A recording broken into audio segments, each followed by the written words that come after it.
Some people say that we ought to audit the Federal Reserve. Here's what I do know. The Federal Reserve already has so many internal audits, it's ridiculous. I don't know why people think we're going to learn this great amount of information by auditing the Federal Reserve. Now, I no longer serve on the board of the Federal Reserve.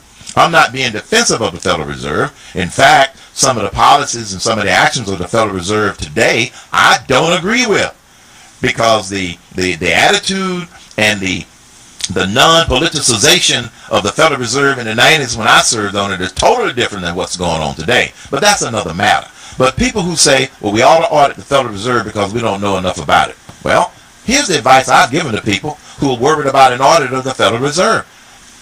Call them up and ask them if you can stop by and have one of their PR people or one of their public relations people explain to you how the Federal Reserve operates. I think a lot of people are calling for this audit of the Federal Reserve because they don't know enough about it. There's no hidden secrets going on in the Federal Reserve to my knowledge. And I tell people, you know, we've got 12 Federal Reserve banks. You find out which district you're in, call them up and go from there. We don't need to waste money with another commission or an audit that's not necessary. Because, folks, we got a lot of other problems we need to worry about. You're listening to the Nia Bortz Show, and this is Herman Cain. This is your official channel for government. Hello, I'm Herman Cain. During the last couple of days, I've been in Iowa, talking with the people of Iowa, and one question has come up that has consistently plagued some of the people in terms of the Federal Reserve. I've been in the belly of the beast as former chairman of the Federal Reserve Bank of Kansas City, and there is a constant struggle between the conflicting roles of the Federal Reserve, one to keep inflation under control, and the other to fight unemployment.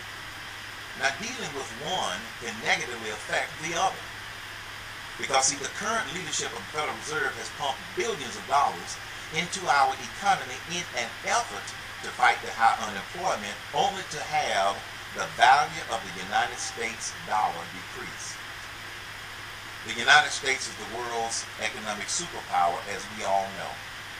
And that's why it is important for the United States to have a strong dollar, and we need to look at removing this dual conflicting role of the Federal Reserve.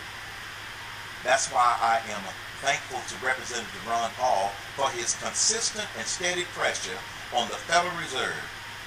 And as chairman of the Subcommittee on Domestic Monetary Policy, he will have the oversight of the activities of the Federal Reserve, including the ability to require an audit of the Federal Reserve Bank.